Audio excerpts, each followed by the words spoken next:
Swayam Prabha. Digital India. Educated India.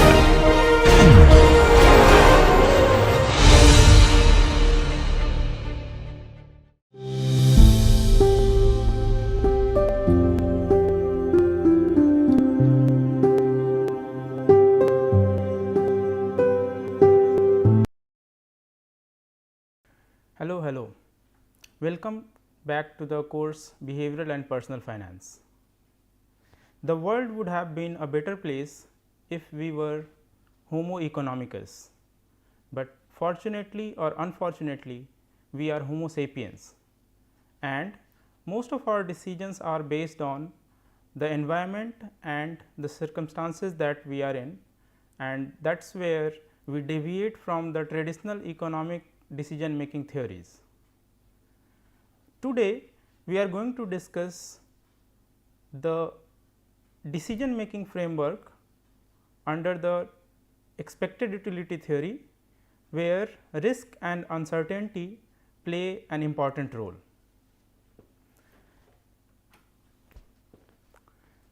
Today's topics for discussion are the examples of expected utility theory, where risk attitude of the economic agents and the decision making framework play a major role. At the same time, we will also see how we incorporate those risk and uncertain situations in our decision making processes.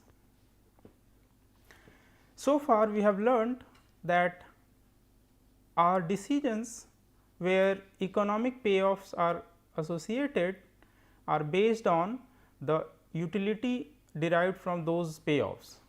For example, if you have an investment that is going to yield different payoffs with different probabilities, we would try to understand what should be our expected payoff from those outcomes, and based on that we take our decisions. Let us have a look at the following example.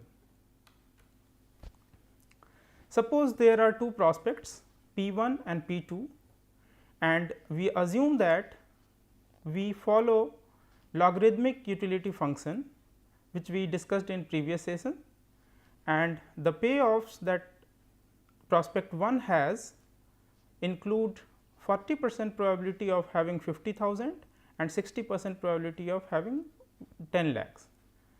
At the same time, we have a different prospect P 2, which has 50% probability of having 1 lakh and remaining 50% probability of having 10 lakhs.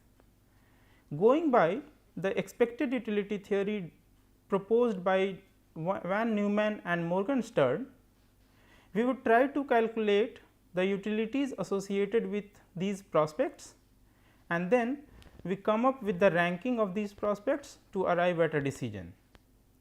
If we go by the standard utility theory, we calculate the utility derived from these two different payoffs and associated probabilities, and thereby we come to a set of utilities associated with these two payoffs. Let me try to show how we derive the payoffs probabilities and the associated utility, where we can rank these two prospects according to their utility derived from the utility theory.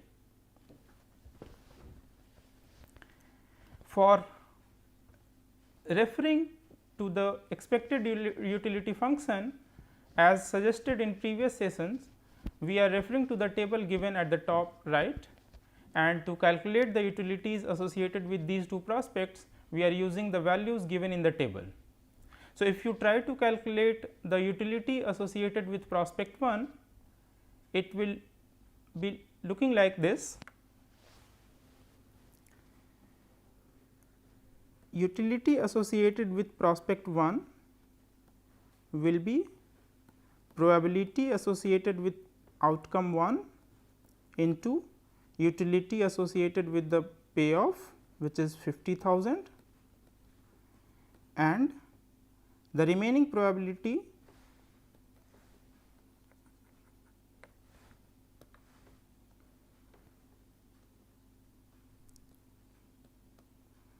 and the utility associated with the associated payoff. So, going by the logarithmic utility function, we will have associated utilities as 1.6094, and for 10 lakh we will have associated utility as 4.6052. If you can refer to the table given, these are the values that we are referring here. Going by this framework, the utility of payoff 1 as explained earlier would be 3.4069. Similarly, for another prospect, that is utility of prospect 2, the utility can be calculated as probability into utility of payoff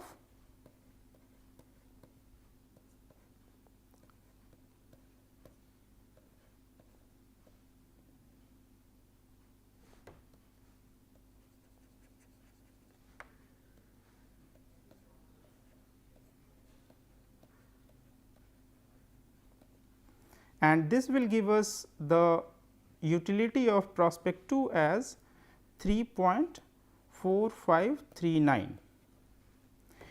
Now, if we try to understand from the expected utility theory, we will take this example to a different context where the associated risk and uncertainty can be incorporated, but going by the standard utility theory, if a person faces these two prospects and he is indifferent in terms of the choices that he would be making, the best prospect that he would go for would be prospect 2, because the utility derived from prospect 2 is higher than the utility derived from prospect 1. This is what the standard utility theory explains.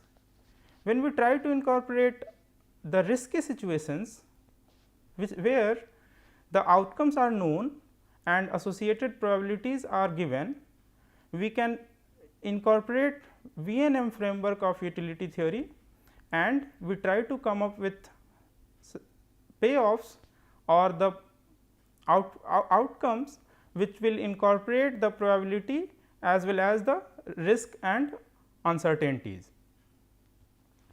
Let me try to show this with another example in the same context.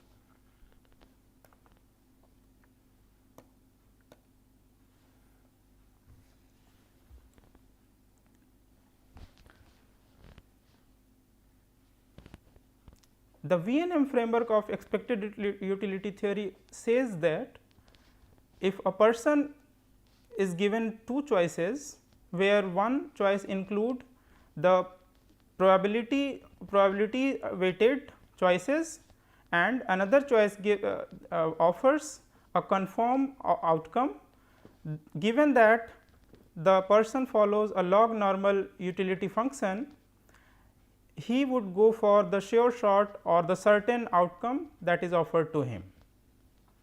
Now, this can be explained with the help of the following example. Taking the information from the previous example of prospect 1, we will try to explain how this can be incorporated in an expected utility theory framework. If you look at the information given, the prospect 1 has two outcomes, 50,000 and 10 lakh. So, these are the two outcomes of prospects 1, and these two outcomes have associated probability as 40% and 60%. And if we try to find the expected wealth, we can calculate by the given probabilities of expected wealth as 6,20,000, that is the expected wealth of the prospect that is offered to the person. Now, if we try to use standard utility theory, the expected payoff of these two values 50,000 and 10 lakh will yield a utility of 3.4069, which we have just calculated in previous slide. The values are given here, and if we try to calculate the utility of the expected wealth, which is 6,20,000, referring to the previous table, we will come up with a utility value of 4.1271. So, this value has been calculated referring to the previous table that we had shown earlier, and this 62 is actually coming from 6,20,000, because the table has values in terms of $10,000 or rupees. Now, if we compare these two values, the utility derived from the prospect of two outcomes with two different probabilities, 40% and 60%, and another prospect which is a sure shot calculated value of 6,20,000. Under normal circumstances, an individual would go for the one which has higher utility, and in this case the prospect with 6,20,000 of expected wealth is giving a higher utility for the individual, and that is why he would prefer this choice. Now, this leads to a very interesting observation, which implies that the individuals under normal circumstances tend to prefer the prospect itself rather than the expectation of prospect, which means they behave such that they prefer the sure shot outcomes, which means the certain outcomes, rather than going for the outcomes which have certain risk component or uncertain components. For example, in the P1 we had two possibilities, and these two possibilities have certain probabilities of 40% and 60%, and that is why they were uncertain. So, a person would not go for uncertain choices, rather he would go for the choice that is offering him sure shot expected wealth of 6,20,000. This particular characteristic of individual decision makers is known as risk aversion. Now, an individual can be risk averse, which means he would not like to take risk, or he can also become risk seeker, which means he would like to take risk given certain circumstances, or he can be risk neutral, which implies that he is indifferent between risky or certain situations. When we try to understand the decision making process in terms of individual behavior such as risk averse, risk seeker or risk neutral, we will start with our focus on risk averse behavior. In financial decision making, we often observe that people do not want to take risk, which implies they do not want to take decisions with uncertain outcomes. And if they are forced or they are likely to take decisions which are uncertain or the decisions which have certain risky outcomes, the individual would like to be paid off a reward or to be compensated for the risk that he or she is assuming. This is where the expected utility theory comes into the picture. It also suggests that when a person is willing to assume a risk, what should be the level of reward or the compensation that should be given to him for taking the risk that he is assuming in the decision making. We will try to understand this with the help of another example, where we will try to calculate the extra payoff or additional payoff that a person would like to get where he or she is taking an additional risk.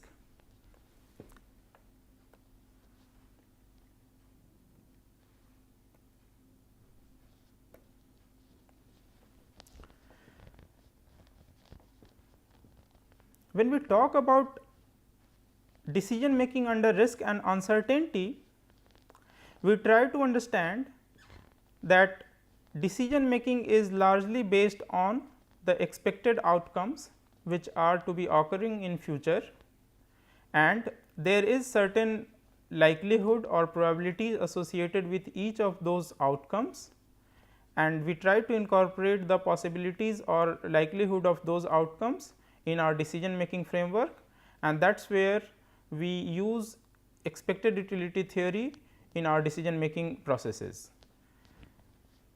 As we discussed, risk aversion is a natural human tendency. Empirical and scientific research over the years have shown that individuals as human beings or economic agents tend to be risk averse by design. They do not want to take any uncertain decisions or those decisions which include uncertain payoffs. Let us say for example, a person has certain amount of money and that money can be invested in different investment avenues. Now, given the natural choice of individual human being, the money can be invested in most safe investment avenues such as bank deposits or fixed deposit, and if the person is risk seeker, it can be invested in different risky investment avenues such as share market or bonds or mutual funds. Depending on what level of risk seeking behavior the individual is exhibiting, the money can be invested in different risky investment avenues. This framework is actually based on the expected utility theory under VNM framework, where they incorporate risk aversion as a natural characteristic of individual decision maker, and that is where they try to explain how this decision making process can be improved. Now that we know risk aversion is a natural tendency, why should an individual take an additional risk? For example, if you know that there is a set career path, which means there is no uncertain future outcomes, you would not like to take any risky career choices. Or for example, if an individual knows that going by a certain career choices, he or she would make a better future, why would he go for more risky choices such as entrepreneurship? Similarly, an investor, if he or she knows that the money can be safely invested in certain instruments such as bank deposits or government bonds, why would he or she be investing money in stock market instrument or other similar risky instruments? The answer is they would be compensated for the risk that they should be assuming. Now, what should be the extent of compensation or the payoff that should be rewarded in terms of the risk premium? Suppose you have x amount of return to be expected from an investment. For example, you have an investment horizon of 5 years,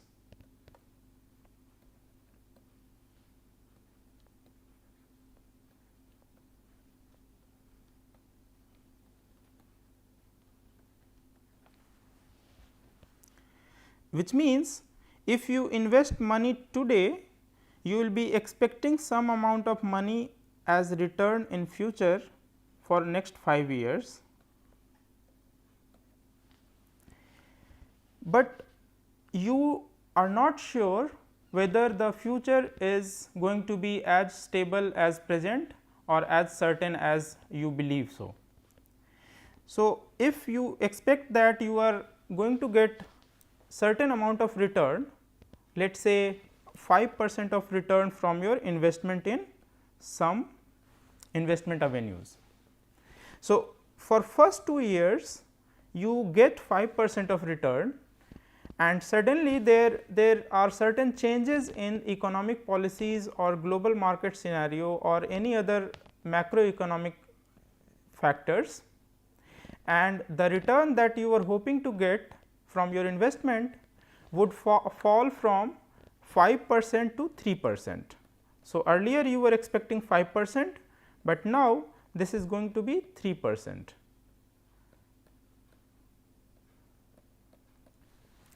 And this is very common. Maybe if you observe around, you would find people who had invested 10 years back hoping that they would get a certain amount of return every year to support their livelihood, but over the years they realized that the return on their investment have started falling down from what they had expected because of several macroeconomic factors or other reasons. Now, if you are trying to go for a traditional methods of utility theory, you would have incorporated this payoff with associated probabilities to come to the conclusion where you would have some utility derived, and then that utility can be used to make the decision whether to invest or not. Now, in a change scenario where the rate of return have fallen from 5% to 3%, the calculations that you had done earlier would be required to improvised, and now the utility that you had derived in the beginning would be revised as well. This is where you need to understand the amalgamation of traditional economic theories along with the more sophisticated financial calculations and the implications of behavioral and psychological factors in financial decision making. An implication of such scenario can be seen in different stock market context. For example, if you try to understand or observe a behavior of an individual investor, the investor has invested in the stocks of a company and he had expected certain return from that investment. Now, after some time of the investment decision, the investor realized that the return on the stock that he owns has started falling down, which is basically the result of the price fall. Now, the situation could be the investor should sell the stocks that he owns, or he can continue holding that stock so that he can get whatever he is getting in terms of share stock returns. Now, if he is a very normal individual, a very traditional human being, the change in return would essentially reflect in his decision making and he would be likely to sell off his shares. But if you try to understand from the psychological point of view, you would notice that most of us do not want to sell such assets. Essentially, when we have certain assets or investment that have started losing values, we want to stick to this investment and try to hope that the investment would recover value in coming future, and once it reaches the price at which we had bought, we would be selling it off.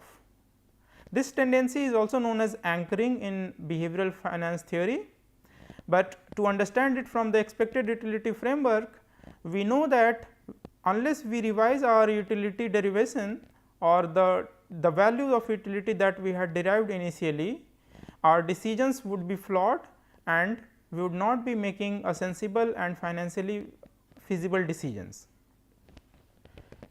Now, coming back to the question, how should we incorporate the additional risk that we are assuming in our decision making, so that we should be compensated enough for the risk that we have taken.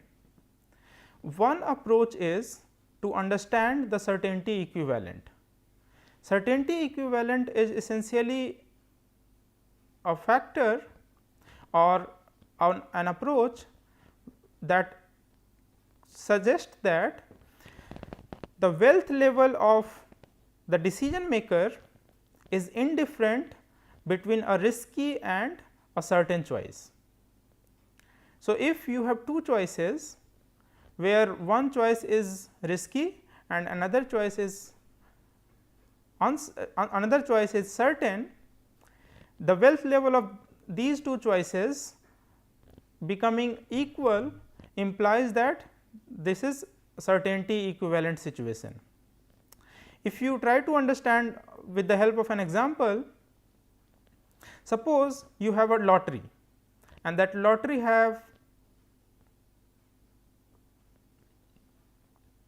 suppose that you have purchased a lottery ticket and the lottery has two possible outcomes.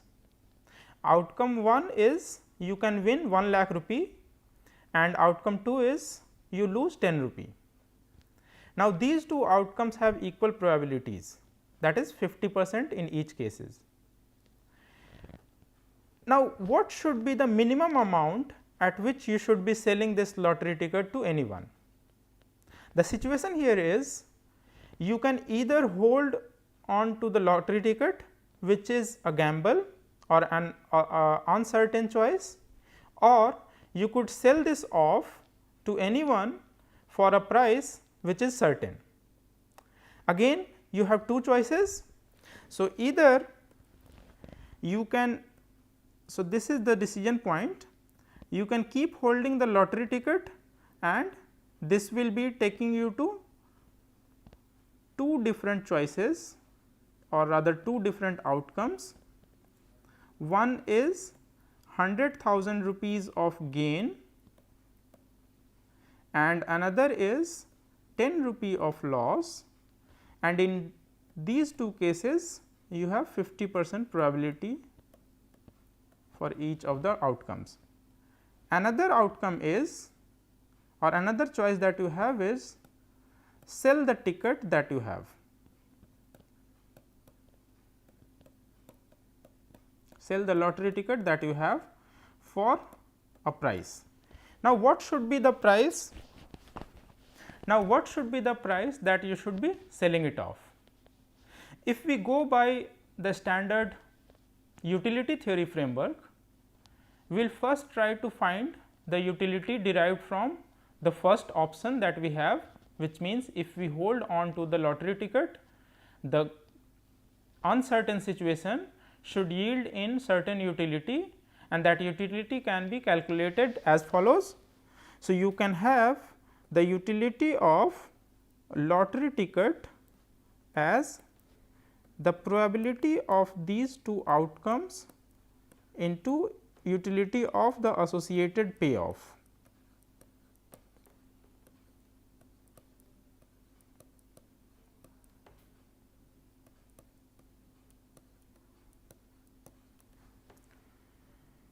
If we refer to the table that we had started with today, you would get to see the value associated with these two numbers, and the values are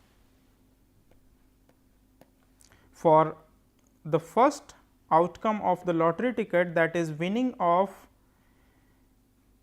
1 lakh rupees, the values are 11.5129, and another outcome is you would be likely to lose 10 rupees with a probability of 50%. Apparently, this 10 rupee is a loss. So, we need to revise this value as a negative value, because you are likely to lose money. So, you have to reduce the extent of utility that you would be deriving. So, 0.5, that is the probability associated with second outcome, and utility of 10 is 2.3026. If you calculate these values, the utility that you will be getting is essentially 4.6052. So, this is the utility that you are likely to get when you hold on to the lottery ticket. Now, certainty equivalent principle says that the utility of the wealth level or the outcome should be equal when you are trying to calculate the certainty equivalent, which means at the point where the wealth level or the utility value of these two wealth levels are equal, you should be indifferent between the choices of risky in nature and certain choice. So, utility of this lottery ticket is 4.6052, and the choices that you have in order to sell your tickets are 50 rupees, 100 rupees, 500 rupees and 1000 rupees. So, if you try to calculate the utility of these payoffs which are certain, we can refer to the table again and we see that the value of each of these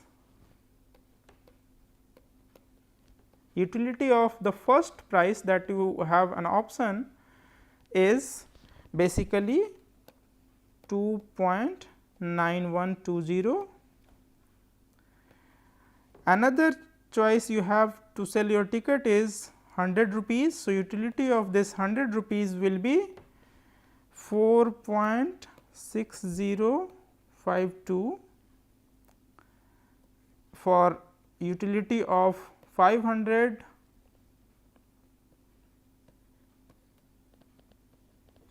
you have 6.2146, and similarly for utility of 1000, the value will be 6.9077. Now, you may ask, where do these values come from? These values are actually coming from the logarithmic utility function table, which we had discussed in the beginning, and these values are nothing but the natural log value of the numbers given in the brackets. So, if you observe the prices that are available 50 rupees, 100 rupees, 500 rupees and 1000 rupees, the utility of the second option, which is 100 rupees of price, is exactly same as the utility that you are deriving from holding the tickets for future, which means the payoff or the utility that you are going to get out of these two options.